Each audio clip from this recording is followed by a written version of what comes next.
So again, I want to thank Abbie Sawyer, Adam Bruce, and Jason Walsmith for being willing to trust us that we would kind of put something fun together that would be interesting for you all. I trust you anyway, anytime. I'd probably go right off a cliff. That's right. That's kind of what we're doing here. Well, I wanna hear a little bit from each one of you guys. Jason, why don't you start? What do you have going on right now? What is happening in your life that feels creative? And I want to just also add, I don't know if you guys caught it, but I heard Jason on IPR a week or so ago talking about a Substack that you were doing with Leonard. With Bob Leonard, yeah. Bob Leonard, yeah. And so I would love to hear a little bit about that too. But tell me what you're doing. I have been, weirdly, I've been fed up with social media, so I've been pouring myself into Substack, which doesn't make any sense. But it is like this safe space, and it is very different, and it has been like, I've been feeling like creative, and it's been bubbling up this need to go out there and talk to people and then to tell stories. I just published one today called Florida Man Meets Iowa Man. Florida Man Meet Iowa Man, because I just did a week of shows in Florida, which was a crazy experience.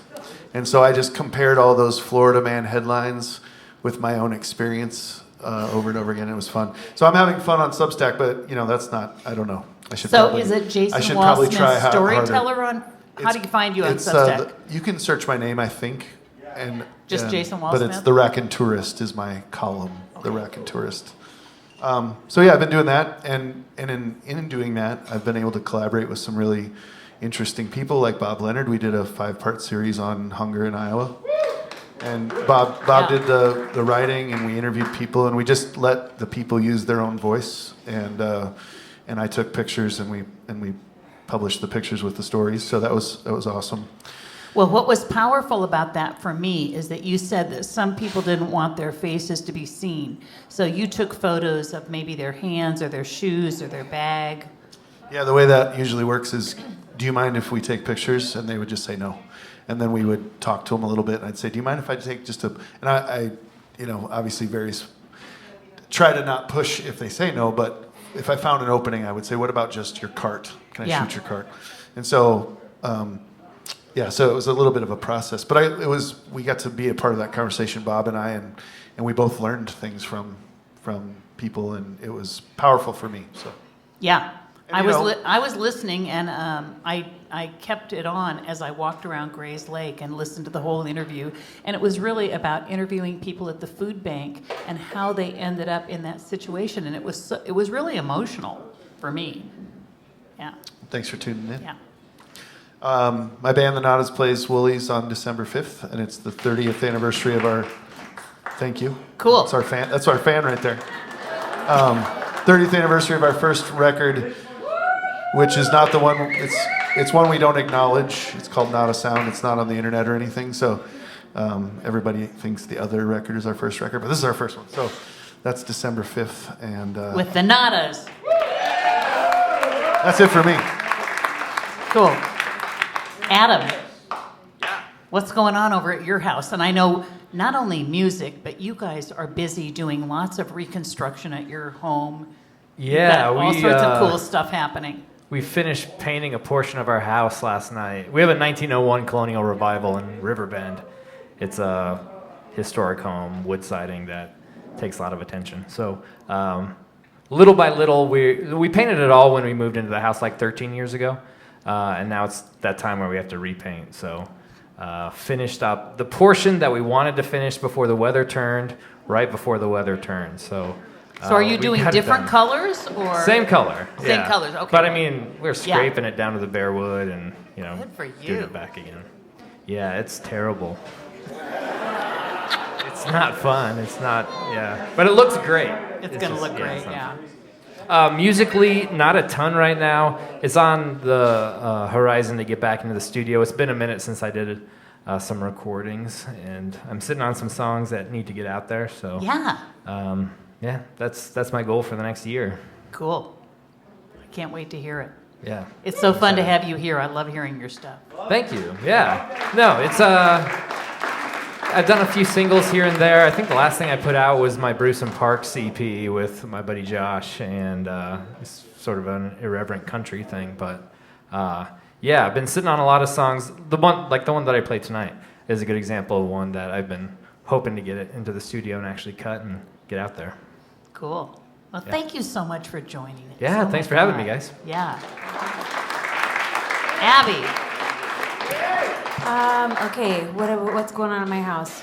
What's going on in my house is I'm really trying to say no to everything. So I am tired, and I released an album in the spring called Persimmon, and thank you. It's a really fun experience, and did the busy season of summer shows, which, you know, for me also means bringing our 2 little kids and figuring out which hotels have pools and things like that. And I love all that. So my creativity is going more into doing a few holiday shows at Noche with NOLA Jazz Band, but then, yeah, there'll be 3 nights actually. But then just like making a lot of soup and then eating it. And then going to bed at 8 o'clock. So that's how I'm lying the fields fallow for a bit. And just, I love January because nobody wants to hang out. And I love that because when they ask me to hang out, I say yes, and then I get tired. So, no, I'm kind of joking, but I do love January. And I love the hibernation aspect. And that's actually when I get busy writing quite a bit, is in January, because you know, when you have those stretches of time where you can just sit with your guitar and like think about things and get off the phone, that's when life really gets juicy. So that's what I love. That's what I'm looking forward to. I want to send a little bit of love back to Gabe for recording Persimmon. Yes, so good. Can you tell us a little bit about that process? Me or Gabe? You. Yes. So I had a collection of songs that I knew were gonna seed this new album, and they were about grief after like some just big losses in our family, and so I wanted to record it in our house. I'd done 3 studio albums before then, and I was like, I need this to be like in the nest, in the womb.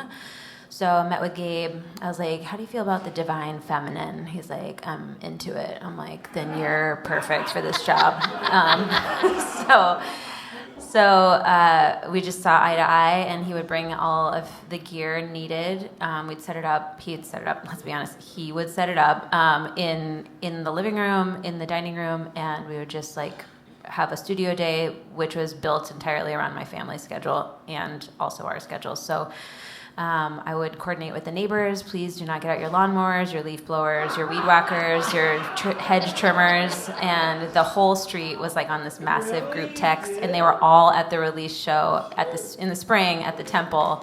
They had their own row. They're so fantastic. Community support. Although there was a day when we had to go track down a guy around the corner who was chopping down a tree with a chainsaw, and he was very respectful, and he paused for a while so we could finish a take. But yeah, it took a year of finding the right days, and I love how it turned out. And we had River Glenn come through, and Steph Graham on bass, and Matt Jessen on keys, Lauren Ditzler, and Chris Hansen on drums, which we did track the drums here at xBk. That was the only part not recorded at the house.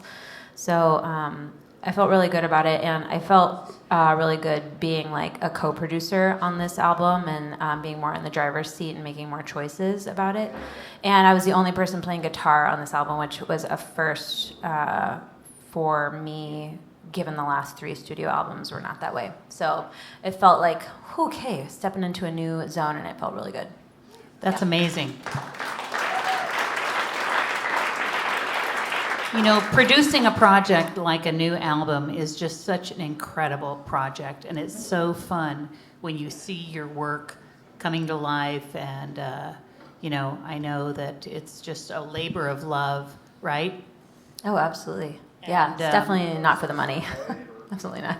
No, it's just, you know, it's just an amazing thing for each artist to have something on an album that represents what they're up to, and encourage all of you guys to give lots of music for Christmas gifts this year. Well, again, I want to thank you guys for trusting us to come up and have some fun with us. This next set is really going to be about them sharing some of their material and playing with the band and just having some fun. Thank you guys for being part of this process this evening. We love you guys. So anyway, we'll get the band back up here in a minute.